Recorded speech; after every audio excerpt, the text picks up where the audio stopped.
আসসালামু আলাইকুম। শিমু কিচেনে সবাইকে স্বাগত জানাচ্ছি। আজ আমি আপনাদের জন্য নিয়ে এসেছি কষা আলুর দম তৈরির একটি রেসিপি।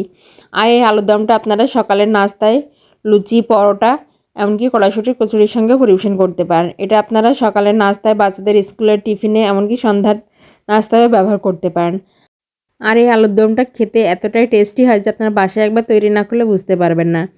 এটা দেখতে যেমন সুন্দর, খেতে কিন্তু লোভনীয়। তো চলুন আমরা আলুর দমটা তৈরি করে নিই। এজন্য এখানে আমি চুলায় 2 কাপ পানি বসিয়ে দিয়ে দিয়েছি আর দিয়ে দিলাম 1 চা চামচ লবণ।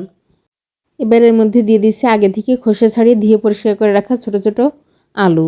আমি আলুগুলোকে একটু হাত দিয়ে কষলে খোসাগুলো ছাড়িয়ে নিয়েছি এবং এটাকে ভালোভাবে ধুয়ে পরিষ্কার করে নিয়েছি। এবার এটা ঢাকনা দিয়ে ঢেকে সিদ্ধ করব 15 থেকে 20 মিনিট, যতক্ষণ না আলুটা ভালোভাবে সিদ্ধ হয়ে যায়। মাঝে মাঝে ঢাকনাটা উঠিয়ে আমি এটাকে একটু নেড়ে চেড়ে দেবো, যাতে আলুটা ভালোভাবে সেদ্ধ হয়ে যায়। এই আলুটা সেদ্ধ হতে হতে আমরা আলুর দমের জন্য একটা মশলা তৈরি করে নেব। এর জন্য এখানে আমি একটা ব্লেন্ডার জার নিয়ে নিয়েছি আর দিয়ে দিচ্ছি একটা মাঝারি সাইজের পেঁয়াজ কুচি, রসুন কুচি, আদা কুচি, আর দিয়ে দিচ্ছি একটা বড় সাইজের টমেটো কুচি। এবার দিয়ে দিচ্ছি 3 থেকে 4টা শুকনো মরিচ।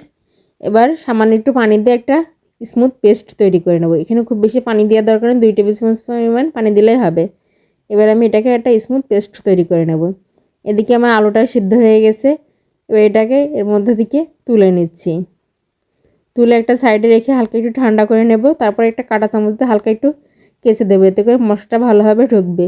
এবার একটা কড়াইতে আমি 1/3 কাপ তেল দিয়ে দিয়েছি। এর মধ্যে আমি গোটা গরম মশলা দিয়ে দিলাম। এখানে তেজপাতা, দারচিনি, এলাচ এবং একটা লবঙ্গ আছে, দিয়ে ভালোভাবে নেড়ে চেড়ে নিয়েছি। এবার যখন এর থেকে একটা সুন্দর ঘ্রাণ বের হবে তখন এর মধ্যে দিয়ে দিচ্ছি সেই ব্লেন্ড করে রাখা মশলাটা দিয়ে ভালোভাবে নেড়ে চেড়ে একটু কষিয়ে নিতে হবে।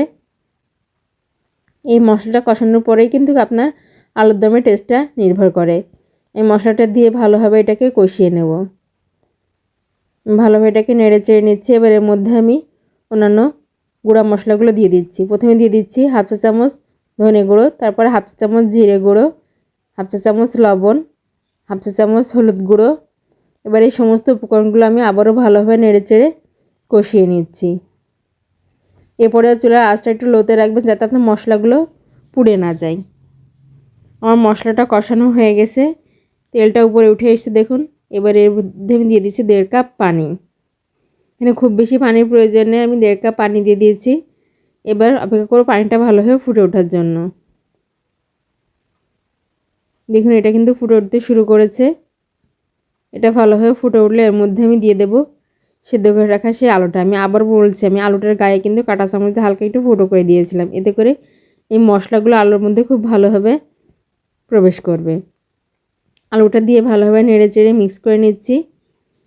এবার চুলার হাইটে এটাকে ভালোভাবে বলক তুলে নেব। দেখুন আমার বলকটা চলে এসেছে আলুর দমে। এবার চুলার আঁচটা আমি মিডিয়ামে করে এটাকে ঢেকে দেবো। তবে ঢেকে দেওয়ার আগে এর মধ্যে আমি দিয়ে দিচ্ছি কিছু মটরশুঁটিটা অপশনাল, আপনারা চাইলে স্কিপও করতে পারেন, তবে দিলে কিন্তু টেস্টটা ভালো আসে।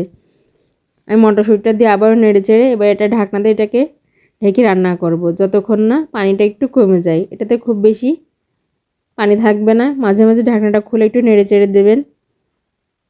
আর এই পর্যায়ে চুলার আঁচটা কিন্তু মিডিয়ামে রাখতে হবে। দেখুন আমার ঝোলটা অনেকাংশেই কমে গেছে। আমি এটাকে আবারও নেড়ে চেড়ে দিয়েছি। এটাকে আমি আরও কিছু সময় একটু জাল করব। এবার এর মধ্যে আমি দিয়ে দিচ্ছি আগে থেকে কেটে রাখা ধনেপাতা। আমি ধনেপাতাটা দিয়ে আবারও নেড়ে চেড়ে ভালোভাবে মিশিয়ে নিচ্ছি। ধনেপাতাটা দিয়ে খুব বেশি সময় আর জাল করার প্রয়োজন নেই, জাস্ট 1 মিনিট একটু জাল করলেই যথেষ্ট। আমার আলুর দমটা রেডি হয়ে গেছে। এ পর্যায়ে আমি চুলাটা বন্ধ করে দিচ্ছি। দেখুন এই মশলা থেকে কিন্তু তেলটাও ছেড়ে দিয়েছে। এবার এটাকে আমি পরিবেশন করে নেব। আশা করছি আমার আজকের এই আলুর দম তৈরির রেসিপিটা সবার ভালো লাগবে। আর ভালো লাগলে প্লিজ আমার চ্যানেলটি সাবস্ক্রাইব করবেন। আর যারা আমার এই ভিডিওটি আমার ফেসবুক পেজে দেখছেন, প্লিজ আমার পেজটি লাইক এবং ফলো দিয়ে পাশে থাকবেন। ধন্যবাদ।